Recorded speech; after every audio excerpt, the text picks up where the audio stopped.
ఒక్కడు దేవుడికి విధేయతగా ఉండడం వల్ల, నోవాహు కట్టు వాడ, నేను కట్టను ప్రభు, ఎందుకు కట్టాలా, నాకేంటి అవసరం, నువ్వే కట్టి నాకు ఇవ్వచ్చు, కానీ అందులో దూకుతాను, నేను అందులో ఉంటాను అని అనొచ్చు. పోనా వాడేమన్నా చిన్నదా?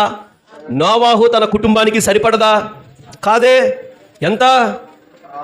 ఒక ఊరంత పొడుగు. మన రౌతలు పూడి ఆ మూల నుంచి ఈ మూలకి ఎంత ఉందో అంత పొడుగు.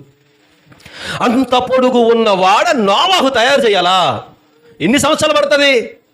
ఒక చెక్క మొక్క తీసుకొని కొట్టడానికే 1 గంట పడుతుంది. పోనీ ఒక సాదా సీదా పడవ తయారు చేయడానికే కొన్ని రోజులు పడుతుంది. అయ్యా, ఆయనకి తెలుస్తుంది, నెలలే పడుతుంది అటు, రోజులు కూడా కాదు. మరి అలాంటిది అక్కడున్న జంతువులు, నోవాహు కుటుంబము సమస్తము పట్టాలంటే, కొన్ని లక్షల జంతువులు అందులో పట్టాలంటే ఎంత వాడ కావాలంటే రౌతులు కూడా ఆ మూల నుంచి ఈ మూల వరకు కావాలి. మరి నోవాహుకి ఏం చెప్పాలా?